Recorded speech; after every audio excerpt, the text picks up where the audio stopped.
So I'm Tony Collier. I'm a Prostate Cancer UK awareness speaker. I do probably 3 awareness talks every month. Every month. So I do 35 maybe talks every year, every month. Every year. God, I'm getting a calculator. I'm an accountant. I should be able to add up, shouldn't I? I'm also a fundraiser for Prostate Cancer UK. I've done a load of fundraising events, which I'm going to talk about. I'm going to talk about the importance of fundraising as well. Earlier this year, I became a trustee of Tackle Prostate Cancer as well as the vice chair. For my sins, in Greater Manchester, I'm a patient representative for Prehab for Cancer and Embrace GM, which are 2 exercise initiatives for people living with cancer.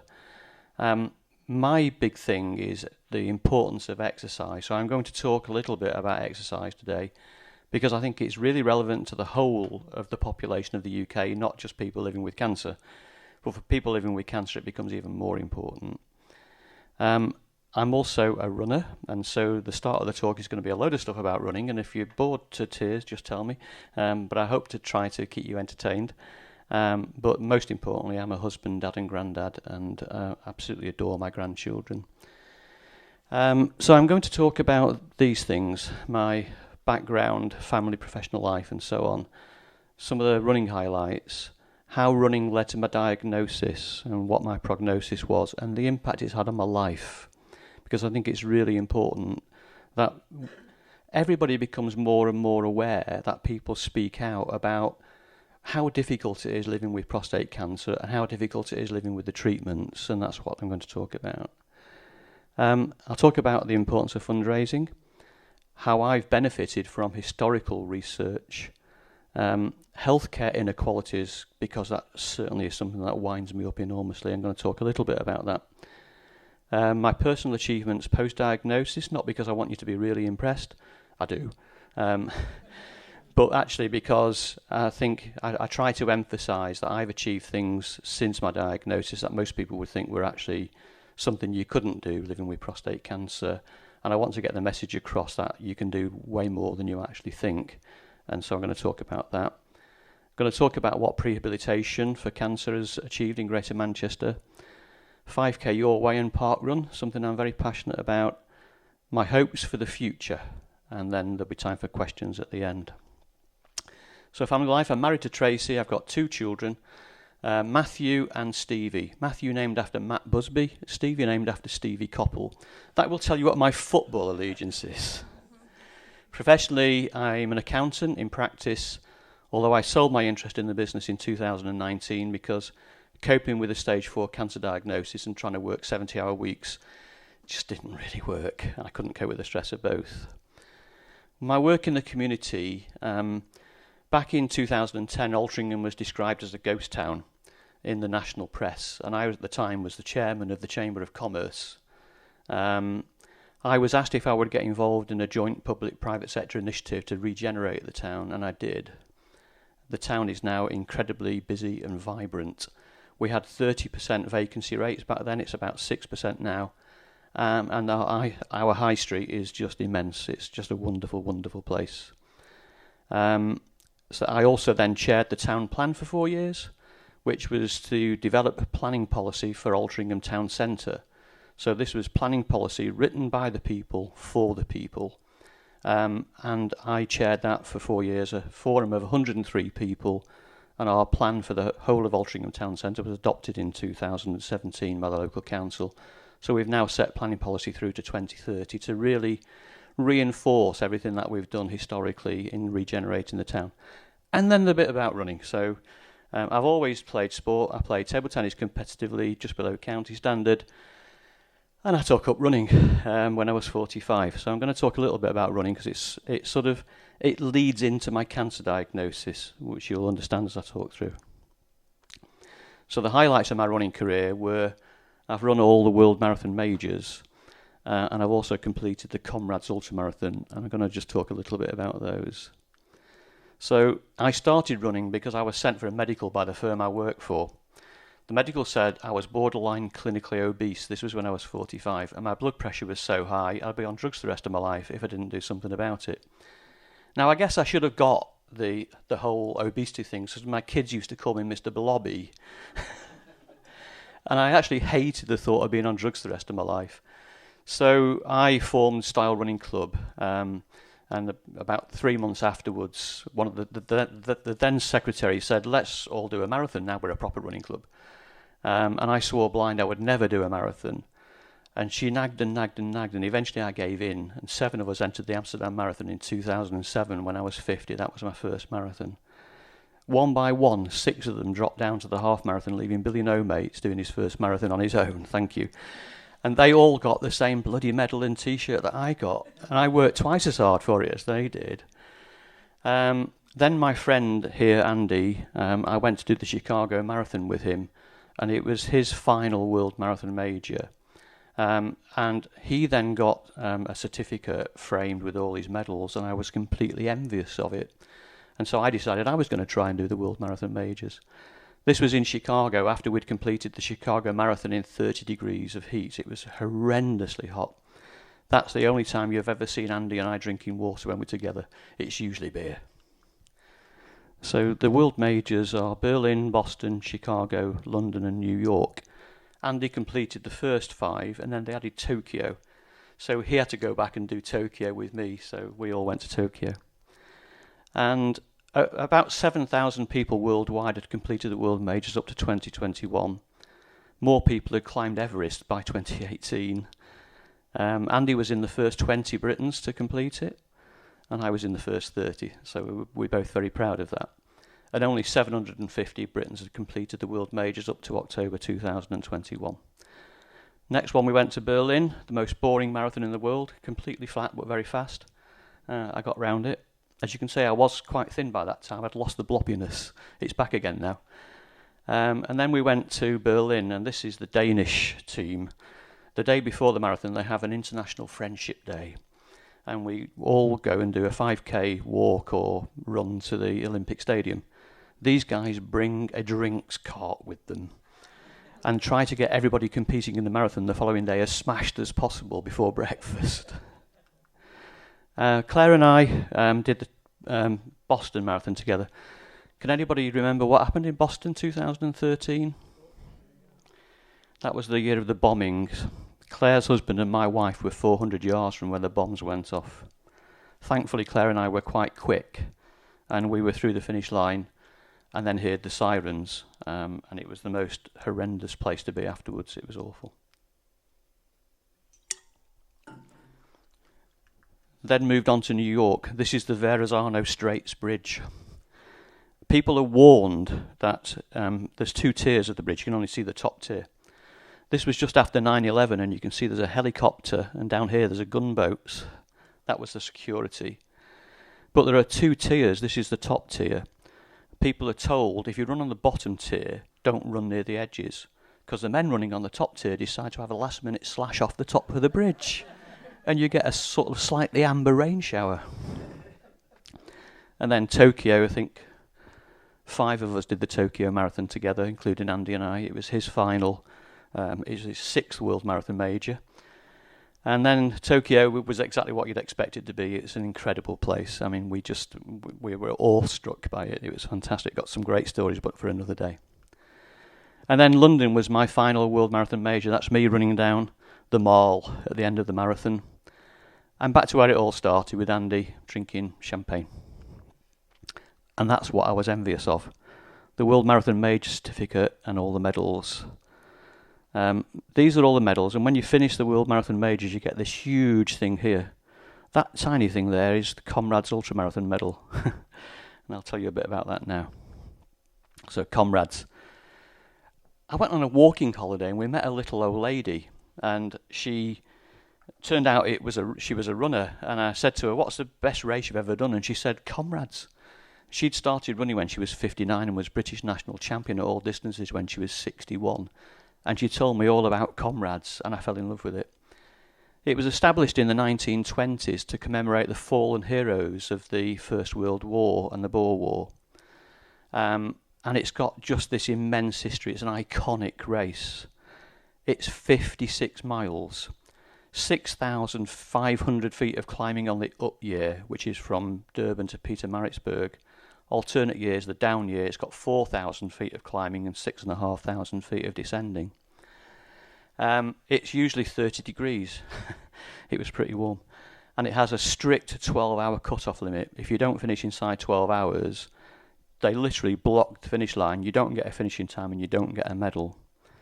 And it's on television, wall to wall, particularly the finish. The first finisher that doesn't get a medal goes on TV and is like broadcast all over the world. I'd actually really not want that. And so you can see, it starts Durban over there, and that's the first 20 miles or so. Then it goes up and down. Massive hills. This is the halfway mark, the famous Arthur's seat in the Wall of Honour. Arthur was a guy who completed this, and it was rumoured that he stopped at the halfway mark and had a fag. And now apparently he has a bench there, and the idea is that you pick up a flower, you put it on the bench, and you'll have a great second half of the race. So that's exactly what I did. It's got 5 hills that are so big that have actually got their own names. They are massive. But it's also got some hills that are not named. It runs through the Valley of 1,000 Hills. And these are some pictures of just some of the hills. They are absolutely huge. And there was one I was running up and I could see about 2 miles ahead, and then I looked to the left and it went another 2 miles further up, and it's like, it goes on forever. I went in 2015, but I didn't finish because I picked up an injury 6 weeks beforehand. I managed to get to 20 miles where I was running for a children's charity to raise money for them, and I had to at least start because I committed to it and there was a lot of money at stake. I went back in 2016 for more, and I finished in 9 hours 46, which was a 4.5 hour marathon, followed by a 4.5 hour marathon, followed by a very, very slow 5k crawl through the streets of Durban to the finish in the Kingsmead Cricket Stadium. Now, entering the cricket stadium, I thought, straight down the middle, brilliant. No, it was all the way around the cricket pitch and then back down the middle, just to add a bit more distance for fun, you know. This was the start in Pietermaritzburg in 2016, 5:30 in the morning. This was dawn breaking. My wife, incidentally, was out on a full luxury concierge service with free alcohol all day, free food, luxury dinner, and, you know, I was flogging my bloody guts out while she was having a great time. And this was me at, I think this was about the 20-mile mark where I met my wife for the first time. And then it's an iconic race. You know, this is the African dancers coming up towards 20 miles from the finish. More African dancers. This is just an incredible, incredible race. This is my wife having her luxury dinner, you know. And then this is me entering the Kingsmead Cricket Stadium at the end. And I finished, and I nearly was. And this is the very, very tiny medal. It's meant to commemorate a war medal, which is why it's so small. They give you some cold beer, bearing in mind that I'd actually been taking sweet things for the previous 9.5 hours or so. They gave you very, very sweet, sugary lager and lime. It was horrendous. And then this is the Wall of Honour. There's a wonderful story about this, but probably for another time. You can have that put on the Wall of Honour, your name put on the Wall of Honour if you completed a Comrades Marathon. My wife bought that for my 60th birthday. When I completed Comrades, I was 59. And then she put that on for me. I was going back in 2017 to do it again. And this is where my cancer diagnosis comes in. If you do a consecutive up year and down year, you get a special medal called a back-to-back medal. And I quite like my medals, as you've probably gathered by the pictures. So I entered, and in the February I was doing the Anglesey Half Marathon, running downhill at the start, and I felt this searing pain through my groin. And for the next 2 months, I basically ran through with painkillers and got some treatment from a chiropractor, and it didn't get any better. And then in the April, I ran the Paris and Manchester Marathon a week apart. And after I completed those, I literally could not do that motion of getting my leg out of the car, of the driver's side. It was so painful. So I made an appointment to see a sports injuries doctor, and we'd pre-arranged an MRI scan. He called me into his office. It was obviously he was talking about me, because him and the radiographer had been in and out of each other's offices for an hour. And it was obvious they were talking about me because I was the only person in the waiting room. And he called me in and said, "Tony, I'm not seeing what I expected." I think he was expecting to see osteoarthritis in the hip. He said, I need you to go now for a blood test. And I'd never heard of this PSA test, It didn't mean anything to me. He'd written it on the bottom of the form. And I didn't even notice it at the time, particularly. I just didn't know what it was. And he said, I now need you to have a chest x-ray, and tomorrow I've put you in for a full-body CT scan. Now, you can imagine that evening, Monday the 8th of May, was terrifying. Had absolutely no idea what was going on, but you don't need those things for a groin strain, do you? I went for the CT scan on the Tuesday the 9th of May, and at 8 o'clock in the evening I was leaving running club to go for a beer with the lads and lasses. And the doctor phoned me and said, sorry Tony, but I'm 99% certain you've got prostate cancer. And he was phoning to tell me because he wanted me to go and have some more urgent diagnostic tests as soon as possible. So I went for those diagnostic tests. Some of you will recognise them, the biopsy. In those days it was transrectal, not very pleasant. I also had the bone scans, loads of scans. It just went on forever. 10 days later, my wife and I went to see the urologist for the first time, and he said, I'm really sorry to tell you, it's incurable prostate cancer. It's stage 4. My PSA was 129. I was Gleason 9, 5 plus 4. And you may only live 2 years. He said, but you might be lucky. Your treatment might work well for you, and thankfully so far it has. So the prognosis was obviously horrendous, and our world fell apart. Being told you've got cancer is devastating. Being told it's incurable is indescribable. And back then I had one grandson, Ethan, who was 3 years old, and all I could think about was I'm not going to get to see him become a teenager. He was 10 2 weeks ago, and I've now got 3 more grandchildren, and I am utterly, utterly blessed. I could also think a lot about I wouldn't get to walk my daughter down the aisle. She got married in 2022. On the 30th of August, which was the date that 4 generations of my wife's family have been married on the same date. So it was an incredibly emotional day that I walked her down the aisle, and then I had to announce to the audience at the wedding breakfast that she was also expecting, and nobody knew. That didn't go down very well with the grandmother. The next slide, just a word of warning. This is a slide that I don't always show when I do talks, but you guys will have seen this sort of thing before. This was my bone scan, and you can see this is my right pelvic bone, and all the black bits are tumours, and this is the rear view, and those are the side views. That was de novo stage 4 prostate cancer. I'd had no symptoms whatsoever, and the urologist thinks I'd had it for 10 years developing. Because my wife asked the question, how long do you think Tony's had that? He said 10 years because it's spread so far. I then realised I had 2 choices. 1 was to think very positively about the future, and 2 was to curl up on the sofa and give up. And I'm not the sort of giving up person, as you can imagine.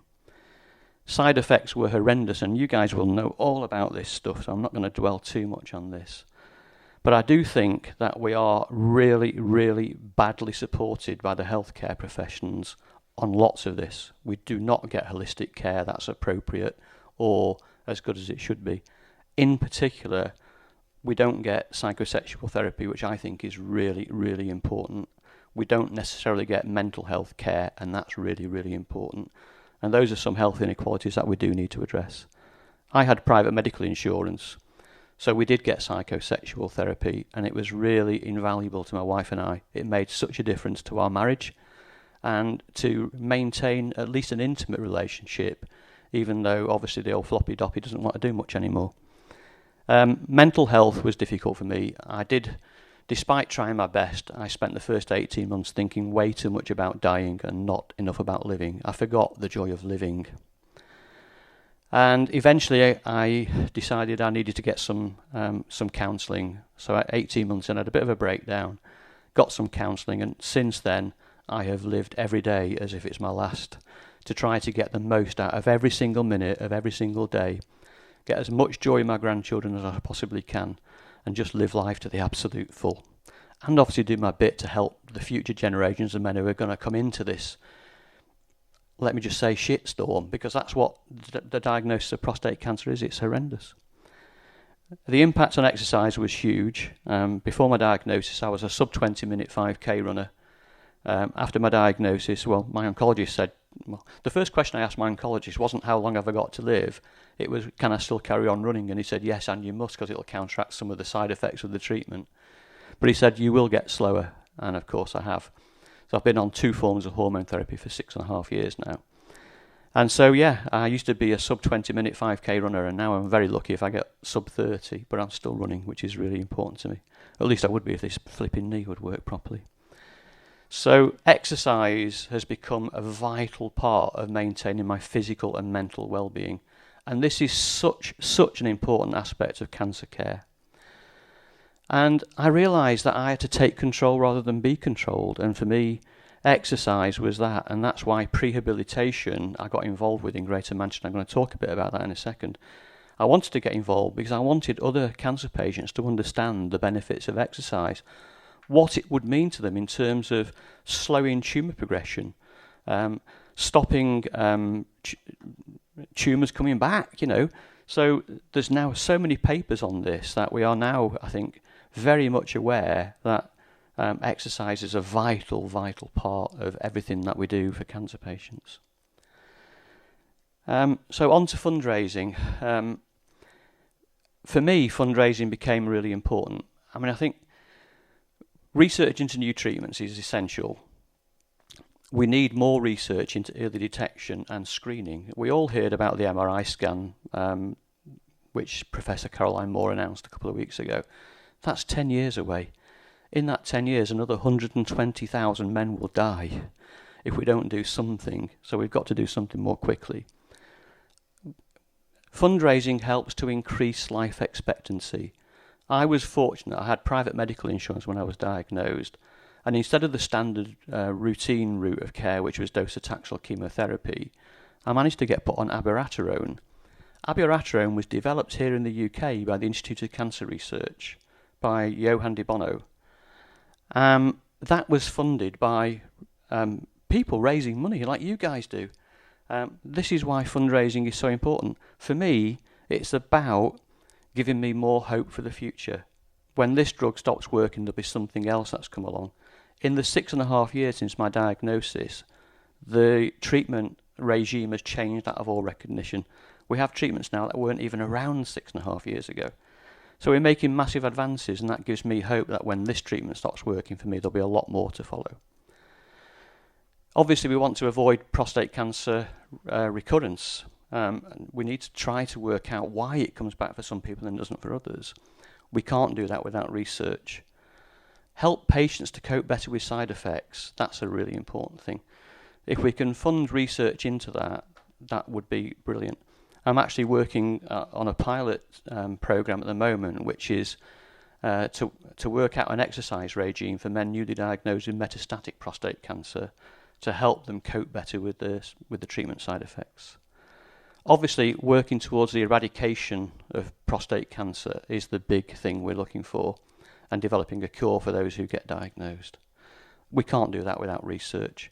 I feel utterly blessed that Professor de Bono came up with abiraterone, which has kept me completely stable. My PSA went from 129 to undetectable, where it's stayed now for 6 years. So it's remarkable. Health inequality is something that really annoy me. NICE have refused abiraterone to be approved in England and Wales, yet it's been approved in Scotland. So if you live in Scotland, you can get Abi. If you live in England and Wales, you can't. And obviously, I got it because I had private medical insurance. That's a healthcare inequality. That's not fair. So we need to rectify that. Olaparib has been refused. This is an immunotherapy. It's been refused initially by NICE. It may be approved soon because there's an appeal going on at the moment. We then have the postcode lottery.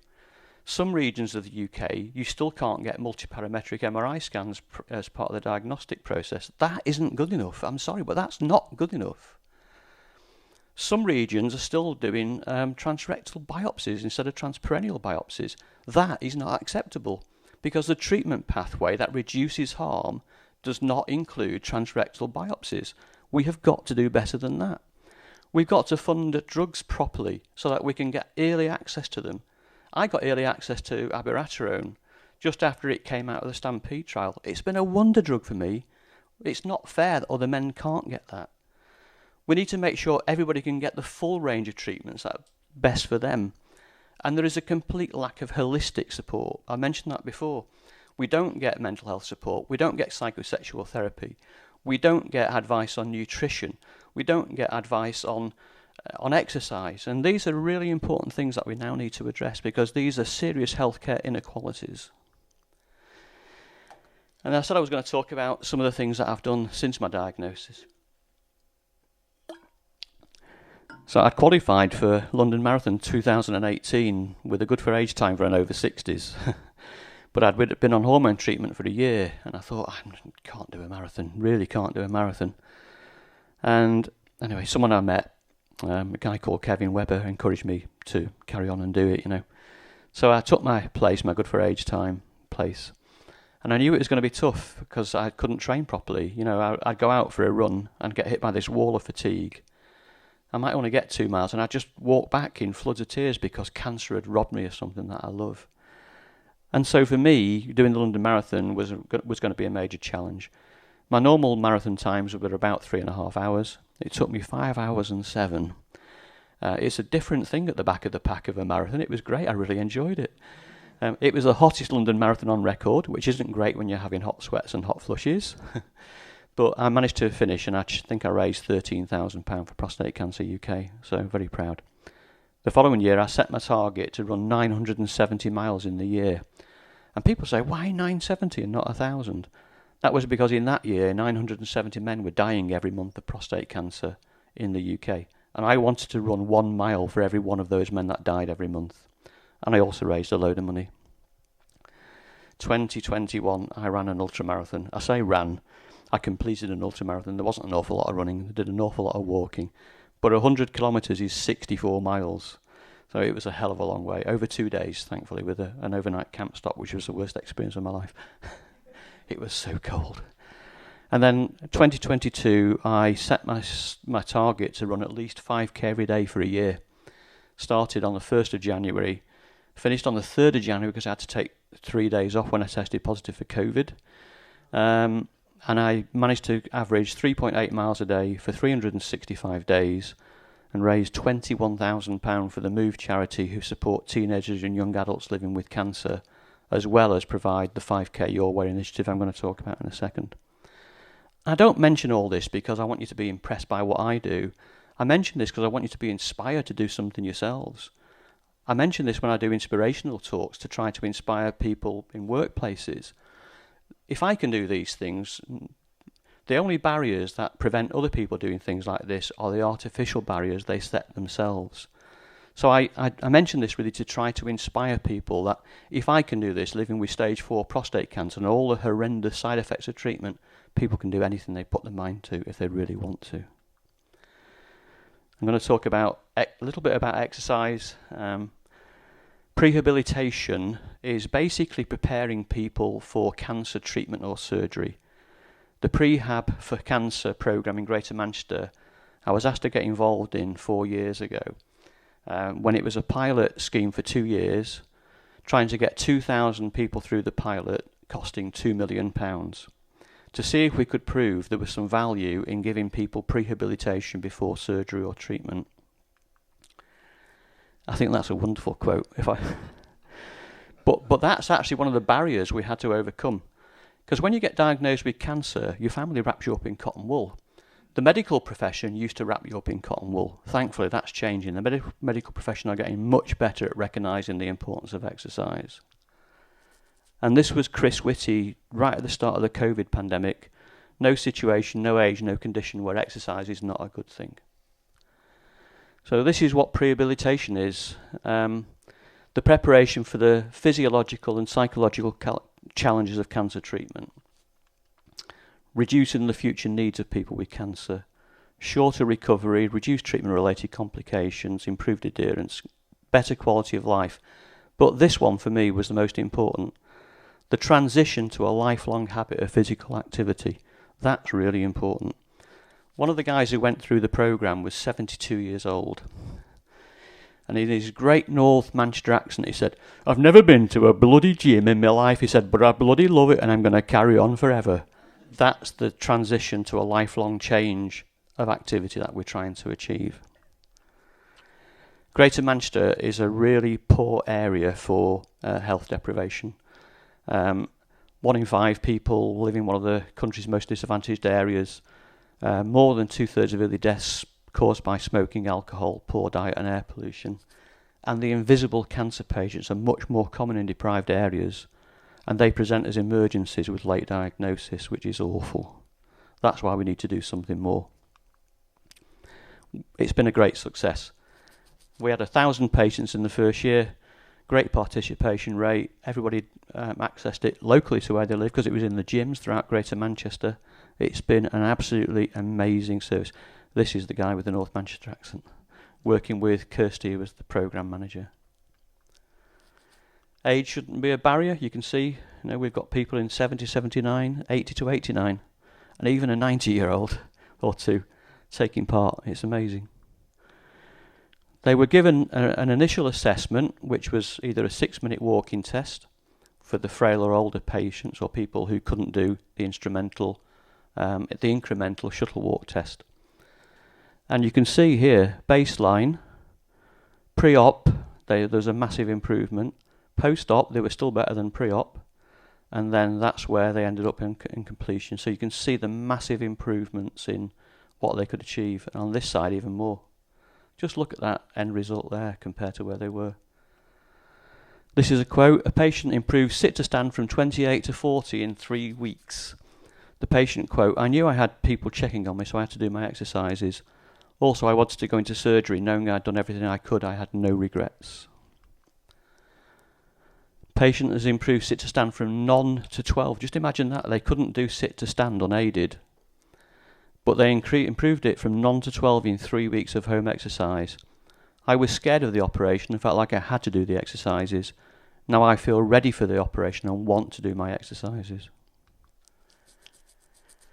And a modest amount of vigorous exercise will result in 49% low risk of all-cause mortality and 60% low risk of prostate cancer death and a 50% slower rate of disease progression.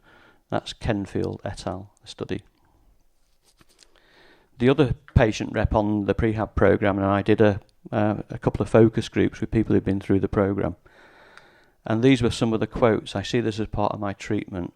It was better than expected. You can do it at your own pace. It was tailored to my needs, giving me home exercises. This is the best example of personalised care I've ever seen in the 6.5 years since my cancer diagnosis. Where are we now? We've managed to get recurrent funding, which is amazing. The commissioners have given us loads more money, which is brilliant. We're getting 1,000 patients through. Despite COVID, the programme had to be completely rewritten for home delivery. We intend to increase the cohorts to include more tumour groups, which will probably mean a jump from 1,000 patients a year to 10,000 patients a year. It's not going to happen overnight. Obviously, massive constraints are finance and people. We had an independent assessment that confirmed value for money, and I'm going to show you a slide about that in a second. We've won several awards, but most importantly, we're making permanent change of lifestyle habits. So these are the efficacies. It costs £400 per participant to go through the programme. It saves £1,244 per patient in provider efficiencies by reducing the number of bed days, say, in hospital. So that's both critical care and standard care, with massive reduced amount of bed days. So the conclusion on prehab is patient involvement was vital to the co-design. It was patient-driven and led. Patients were very much front and centre, which is where we should be as cancer patients. It's not where we always are. There is evidence that exercise is really important for cancer patients now. It's overwhelming. We've proved value for money, but we also walked the walk as well as talked the talk. This is Kirsty, who was the programme manager, and I doing the ultramarathon in 2021. She was much younger than fitter. She was young and fit, and I was old and fat. We ran about 20 kilometres together on the first day, and I said, off you go. I'll see you in about 4 hours. And we met for a beer at the halfway mark. And final section, I'm going to talk a little bit about the Move charity, 5K Your Way and Park Run. 5K Your Way, I'm a trustee of the Move charity, and they are behind a programme supporting teenagers and young adults living with cancer. It's an exercise program, 8 weeks online. The youngsters that go through the program come out of it feeling completely empowered to cope better with their cancer treatment. They also are behind the 5K Your Way initiative, which is linked to parkrun up and down the country. There's, I think, 600 parkruns in the UK, and there's a 5K Your Way, 87 of them. So it's a supportive community that inspires and empowers people impacted by cancer to live an active and fulfilling lifestyle, helping people to find their way to move against cancer. Not my way. I can still do things that lots of people can't. Just because I can run doesn't mean everybody has to run. It can be a very simple thing. Don't think of exercise as being what I do. Think about exercise being what you can do. It's really important. Do what you can within your own limitations. We're a support group, we're a run and walking group, we're a social opportunity, and we're a coffee morning. After we do 5K Your Way on the final Saturday of the month, we all go for a coffee and become a mutual support group. So we sit and chat. We very rarely talk about cancer. We quite often sort the tokens out at the end of parkrun. But it's an incredible movement, and it's going to expand because we expect to have one near every major cancer centre in the UK in due course. These are the aims: build friendships, encourage participation in physical activity, improve confidence, self-esteem, promote skill development through volunteering, because we actually say to people, you can do the 5K Your Way. That might be a walk, it might be a jog, it might be a run, or it might be just turning up and volunteering. But do it your way. This is one that I think is really important. When you get a cancer diagnosis, you quite often get this social isolation. We think 5K Your Way breaks the social isolation. Encouraging healthcare professionals to signpost patients and carers to parkrun as a way of improving health and well-being. There are 1,600 GP practices in the UK who prescribe parkrun because they can really get the benefits of it. And to encourage increased participation in physical activity by healthcare professionals, we really encourage healthcare professionals to come along to 5K Your Way. And at Greater Manchester, at my 5K Your Way, we have the Chief Executive of Greater Manchester Cancer comes to my 5K Your Way because we really actively encourage them. This is the story of Nikki. Nikki had lung cancer. Matthew was her doctor. The thought of this walk has kept me focused ever since I saw the poster on the wall of Matthew's clinic. In February, I couldn't walk to the kitchen. I'm so thankful to you. Watching your posts on Twitter the last 4 months and Matthew's made me climb out of bed, however painful, however exhausted, and to get walking. And that's why I took on 5K Your Way. So what is parkrun? It's free. It's weekly in open spaces, 600 plus of them across the UK. 5Ks on Saturday, junior parkrun on Sunday, which is 2K. It's driven by demand, it's organised by volunteers, it's a non-profit organisation, and you can register once and participate anywhere in the world.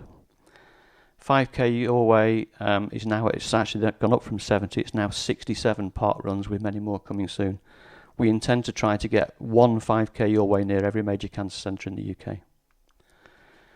So finally, to hopes for the future. In my own case, I really hope to have more time because, when you're living with a life-limiting illness, it's really difficult because you've got a shortened life expectancy. So I really pray for more time to see my grandchildren grow up. I've got a 20-month-old granddaughter. I'd like to see her, become a young girl. I think also hope. We have to live with hope. Even if you're living with stage 4, you've got to live with hope. The hope comes that more treatments come along that will prolong our lives to enable us to see more of our family growing up. A national screening programme. This is really, really important. We are constantly... I was a member of Prostate Cancer UK's working group that put together their position statement on PSA testing. They are constantly bombarded by healthcare commissioners who constantly say, where's the data that screening doesn't cause more harm than good? We have now got past that, but they still will not accept it without evidence. To get that evidence will take another 10 years. If we wait another 10 years, that's 120,000 men in the UK that will die. We cannot wait 10 years. And so we are absolutely pushing really, really hard to get some form of screening in place that takes advantage of the current pathway where we now have active surveillance that we didn't used to have, that we now do transperineal biopsies that we didn't used to do, that we now have MRI-guided biopsies that we didn't used to have. It's obvious that less harm is being caused, but the commissioners keep saying to us, prove it. I have so many arguments on Twitter with these arseholes who keep putting this argument forward and insisting that we've got to prove it. And I just say to them, we can't wait 10 years and 120,000 men dying. We could save half of those lives through early diagnosis. So I really hope we'll get a screening program. I believe that there are something like 4 or 5 applications into NICE that are being considered. And so we'll see what the outcome is. They're going to make some pronouncement either later this year or early next year. Better outcomes for men with early stage treatments, obviously. If we have treatments that lead to incontinence and erectile dysfunction, that's not a great place to be. A stage 4 treatment that doesn't result in chemical castration. Johan de Bono has actually said categorically he wants to achieve that before he gives up work. So that's great news, isn't it? I think a clear understanding of why treatments work for some men but not for others. I know plenty of men who've been on abiraterone and it's only lasted 2 years for them. Why has it lasted 6 years for me? They need to have a much better understanding of that, and I think we need, as patients, a better understanding of that.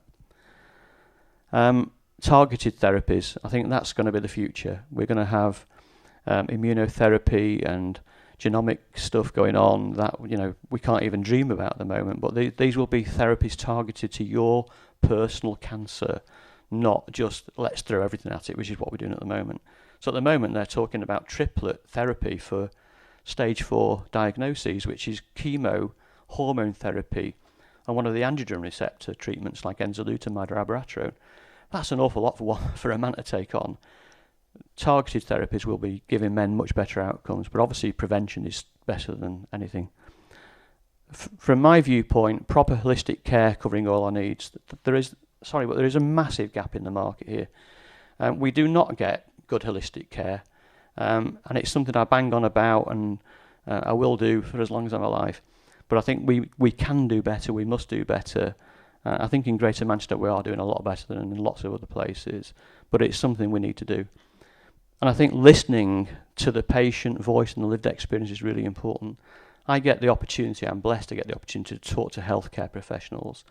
I've done some talks for Prostate Cancer UK to GPs to try to get them on board with the new pathway. It's really important that these people who are like PSA test deniers listen to people like us living with stage 4 prostate cancer, because they don't understand the harm of living with stage 4 prostate cancer, which I reckon has cost me hundreds of thousands of pounds. It's also, I'm not leading I'm leading what could only be described as a quite difficult existence. Living with all these side effects is awful. So I think healthcare professionals need to learn better to listen to the patient voice. And I think we are making steps in the right direction, which I think is great. And that is the end. And I'm very, very happy to take any questions that anybody may have.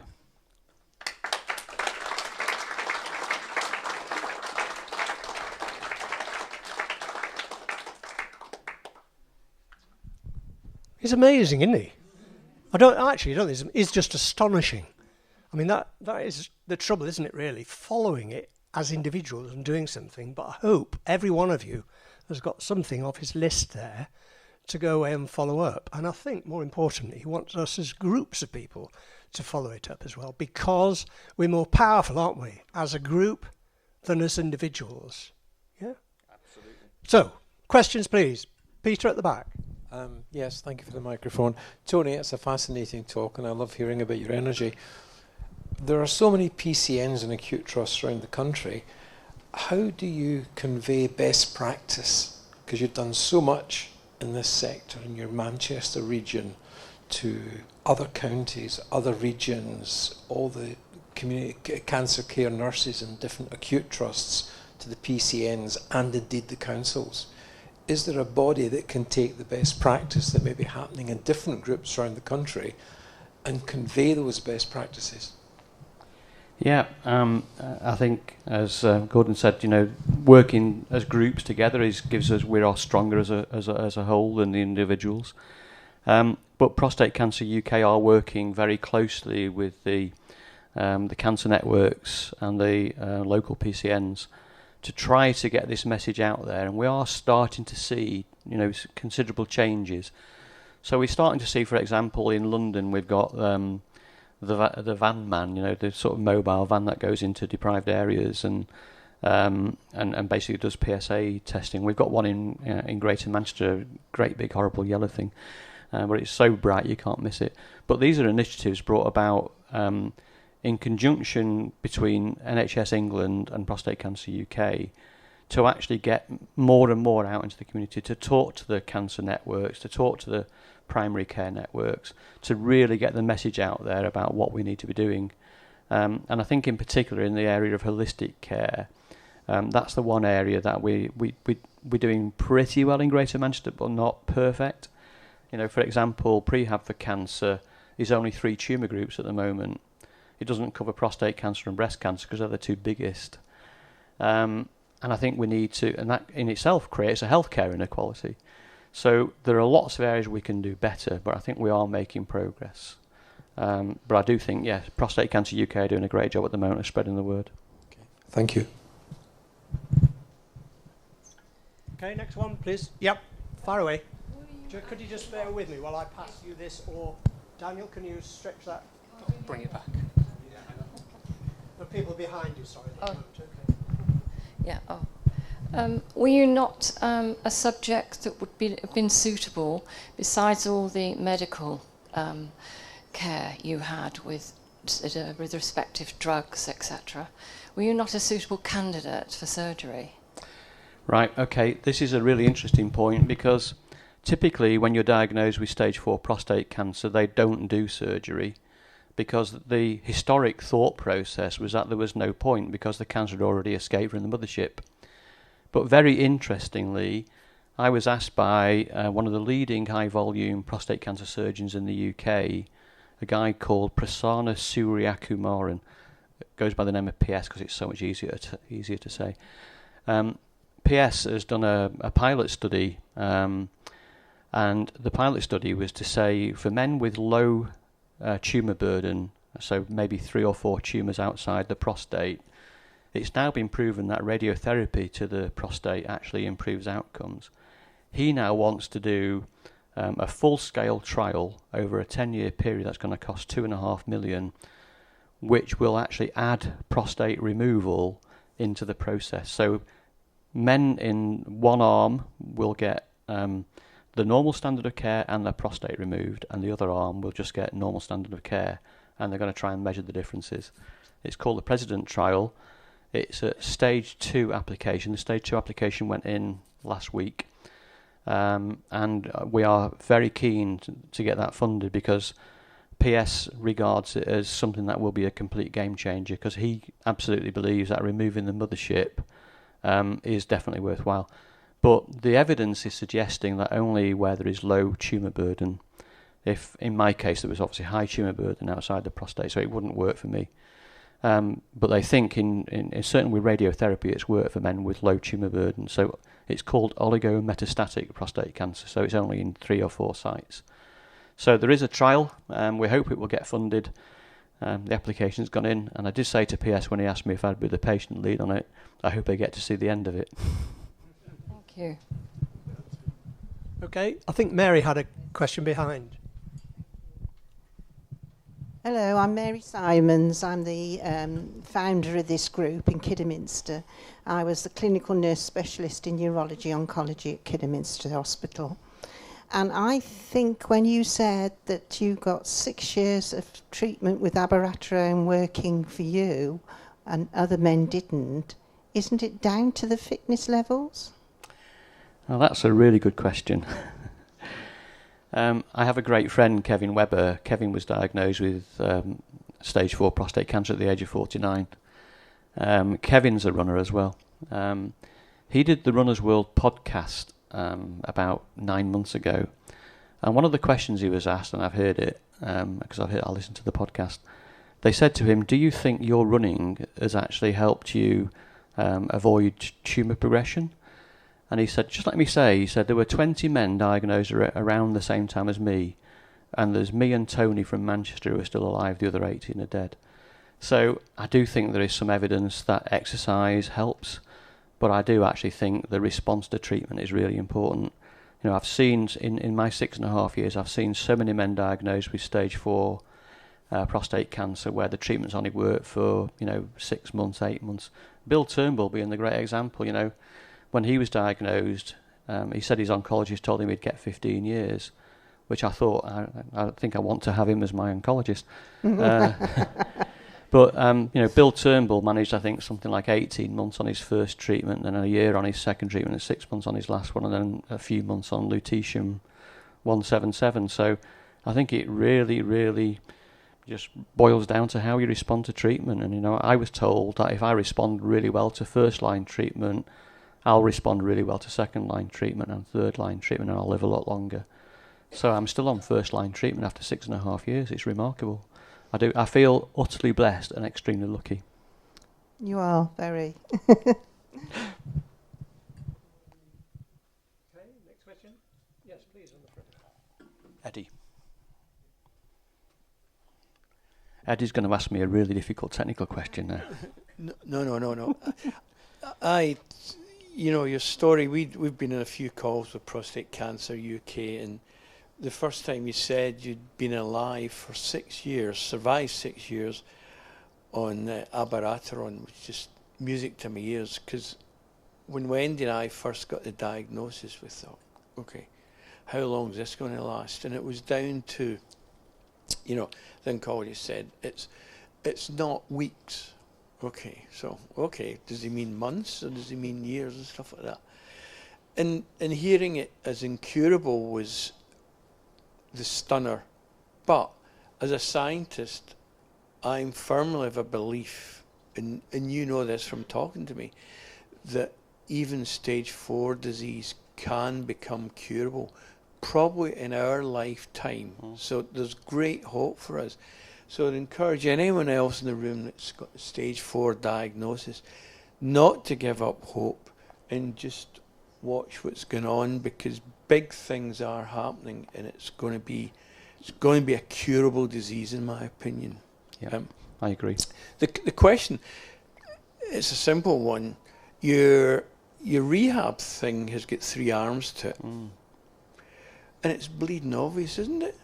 Exercise, nutrition, well-being. So why is it so difficult to get people to do that? It's entirely down to cost. The pilot scheme in Greater Manchester was to get 2,000 people through the programme in 2 years, and it was going to cost £2 million.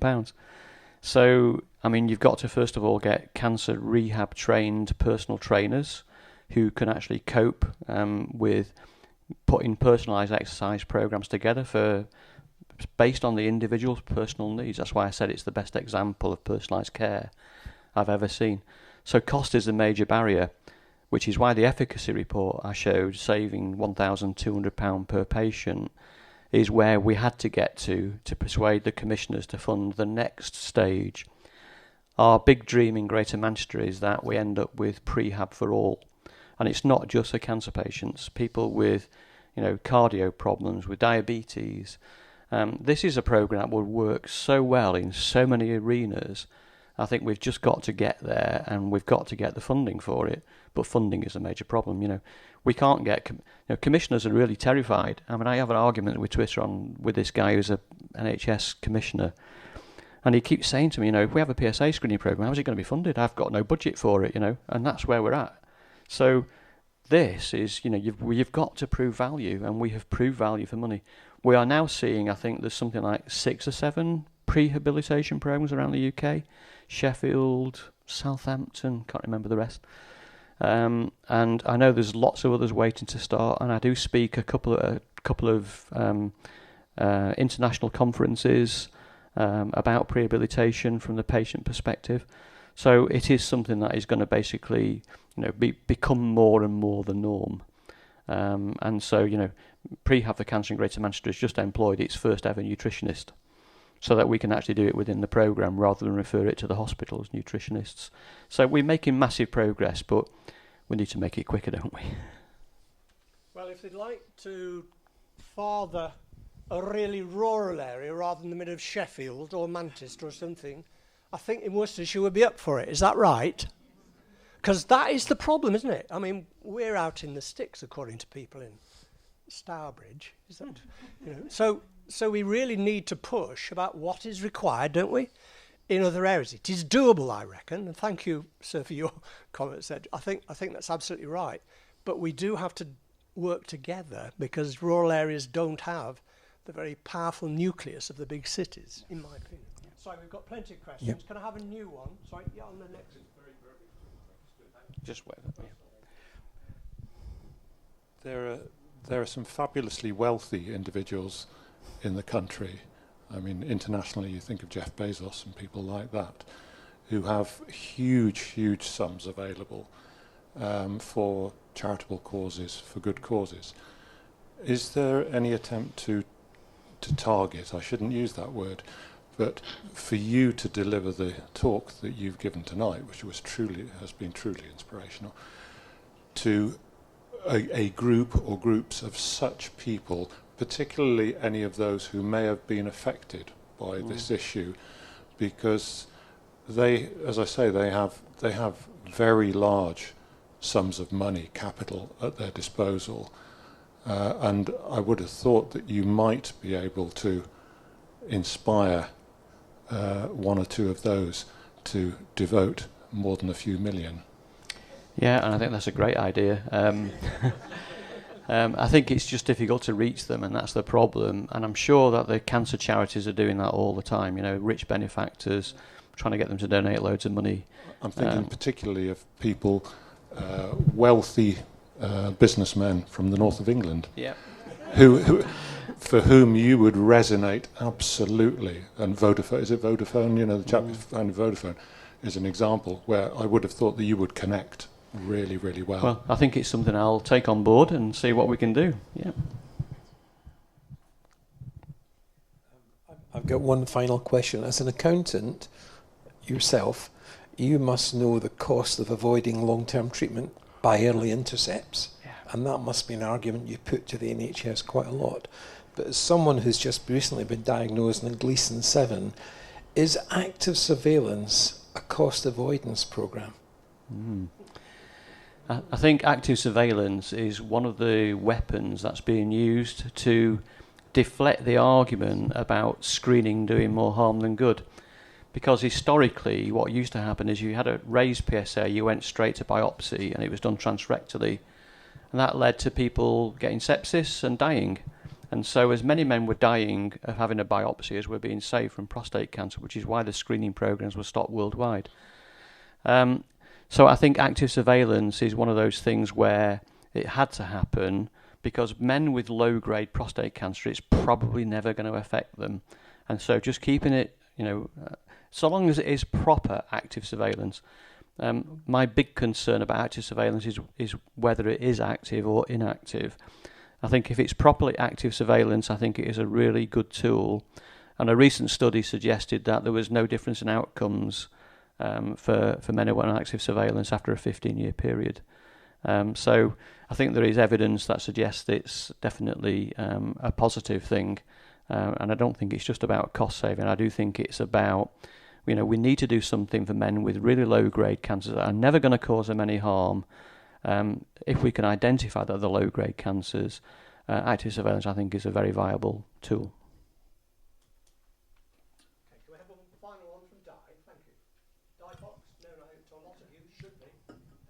Hello. I do the exercise sessions for the prostate group, and I do some active coffee mornings. I do some prehab, do some rehab. But I'm on the core team for Parkrun. So I just wanted to second everything that you said. We have a 5k your way at Pitchcroft, which is in Worcester. It's a lap and 3/4 of the race course, so it's flat. We did have some of my participants come at the end of last month. Thank you, Mark. I wasn't going to name names. Who didn't want to do the full 5k because that was a bit much. But we did one lap. Still went for the coffee, still got the social, still got the chat. We just make it work. So if anybody wants to come, I'm there probably 95% of the time, sometimes running, sometimes volunteering, sometimes doing both. So if you've got any questions, just give me a shout. Yeah, thanks. I think 5K Your Way it's an amazing extension of prehab, but it is important that people do it within their own limitations. So if it's a multi-lap course, we've got some that are 3 laps. Ours is 2 out and backs. We say to people, if you can't manage both, just do one. Then wait for us to finish, then we'll all go for the coffee together, because the coffee is really where I think the magic happens. Brilliant. Thank you all ever so much, and thank you in particular to Tony. Would you give me another round of applause quickly, please? Thank you.